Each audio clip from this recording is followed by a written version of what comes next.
নমস্কাৰ প্ৰিয় দৰ্শক আমাৰ নিয়ম চেনেলৰ পক্ষৰ পৰা আপোনালোকক নতুন বছৰৰ আন্তৰিক শুভেচ্ছা জনাইছো আশা কৰো ভগৱানৰ আশীৰ্বাদত আপোনালোক সকলোৱে ভাল আৰু সুস্থ আছে প্ৰিয় দৰ্শক কেইটামান মুহূৰ্তৰ পিছতেই 2024 বৰ্ষ শেষ হৈ আমি নতুন বছৰ 2025 বৰ্ষত প্ৰৱেশ কৰিম নতুন বছৰৰ প্ৰথম দিনটো অৰ্থাৎ 1 জানুৱাৰী পৰিছে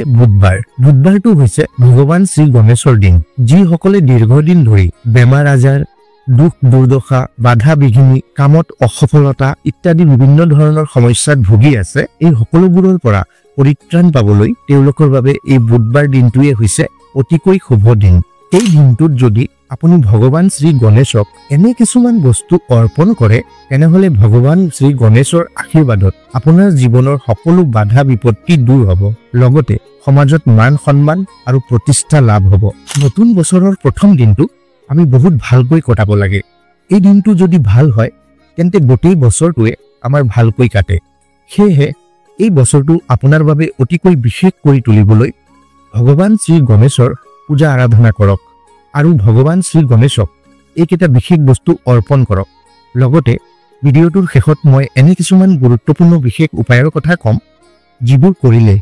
আপোনাৰ জীৱনটো ধন সম্পদ আৰু সুখ সমৃদ্ধিৰে ভৰি পৰিব তেনেহলে আহক আমি জানো ভগৱান শ্ৰী গণেশক অৰ্পণ কৰিবলগীয়া এই বিশেষ বস্তুকেইটা কি কি গতিকে ভিডিঅ'টো সম্পূৰ্ণকৈ চাওক লগতে ভিডিঅ'টো ভাল লাগিলে লাইক কৰিব আপোনাৰ বন্ধু বান্ধৱীৰ সৈতে ভিডিঅ'টো শ্বেয়াৰ কৰিব আৰু কমেণ্টত জয় শ্ৰী গণেশ নিশ্চয়কৈ লিখিব ভগৱান শ্ৰী গণেশৰ অতিকৈ প্ৰিয় ফুল হৈছে ৰঙা জবা ফুল সেইবাবে ঘৰৰ সুখ সমৃদ্ধি আৰু শত্ৰু নাশ কৰাৰ বাবে ভগৱান শ্ৰী গণেশক পূজা কৰাৰ সময়ত নিশ্চয়কৈ ৰঙা জবা ফুল অৰ্পণ কৰক ভগৱান শ্ৰী গণেশৰ আন এক প্ৰিয় ফুল হৈছে আকন্দ ফুল এই ফুল ভগৱান শ্ৰী গণেশক অৰ্পণ কৰিলে সংসাৰত সুখ আৰু শান্তি আহে গতিকে এই ফুল ভগৱান শ্ৰী গণেশক অৰ্পণ কৰিবলৈ নাপাহৰিব আপোনাৰ বা আপোনাৰ পৰিয়ালত কাৰোবাৰ যদি বিবাহত বাধা আহি আছে তেনেহলে এই বাধা দূৰ কৰিবলৈ ভগৱান শ্ৰী গণেশক নীলা অপৰাজিতা ফুল অৰ্পণ কৰক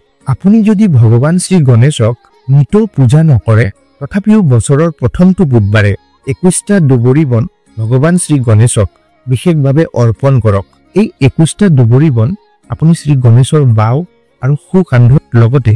মূৰত ৰাখিব এনে কৰিলে আপোনাৰ সকলো মনস্কামনা পূৰণ হ'ব ভগৱান শ্ৰী গণেশৰ অতিকৈ প্ৰিয় ভোগ বা প্ৰসাদ হৈছে মোদক লাৰু আৰু বুন্দিয়াৰ লাড্ডু গতিকে এই কেইটাৰ ভিতৰত যিকোনো এটা ভগৱান শ্ৰী গণেশক অৰ্পণ কৰক এনে কৰিলে আপুনি আপোনাৰ পৰিয়ালৰ লগতে ভগৱান শ্ৰী গণেশৰ বিশেষ কৃপা লাভ কৰিব প্ৰিয় দৰ্শক এতিয়া মই আপোনালোকক এনে কিছুমান বিশেষ আৰু গুৰুত্বপূৰ্ণ উপায়ৰ কথা কম যিবোৰ উপায় কৰিলে ভগৱান শ্ৰী গণেশৰ আশীৰ্বাদত এই গোটেই বছৰটোত আপোনাৰ জীৱনত ধন সম্পদ ভৰি পৰাৰ লগতে আপোনাৰ সকলো মনস্কামনা পূৰণ হ'ব উপায়সমূহ হৈছে বছৰৰ প্ৰথম দিনটোত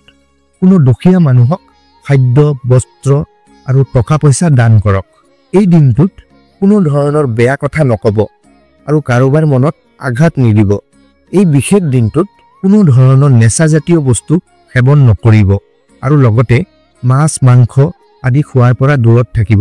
বছৰৰ এই বিশেষ দিনটোত ভগৱান শ্ৰী গণেশক তেওঁৰ প্ৰিয় বস্তু কেইটাৰে পূজা আৰাধনা নিশ্চয়কৈ কৰিব প্ৰিয় দৰ্শক আপুনি যদি এই ভিডিঅ'ত উল্লেখ কৰা এই সকলোবোৰ নিয়ম অতি নিষ্ঠাৰে বছৰৰ প্ৰথম দিনটোত পালন কৰে তেনেহলে এই বছৰটোত আপুনি আপোনাৰ জীৱনত চমৎকাৰী ফলাফল লাভ কৰাৰ লগতে সকলো দিশতে সফলতা পাব আজিৰ ভিডিঅ'টো ইমানেই এনে ধৰণৰ গুৰুত্বপূৰ্ণ ভিডিঅ' চাবলৈ আমাৰ নিয়ম চেনেলটো এতিয়াই সাবস্ক্ৰাইব কৰি কাষত থকা ঘণ্টাটো বজাই ওপৰৰ অল নটিফিকেশ্যনটো দবাই দিব ধন্যবাদ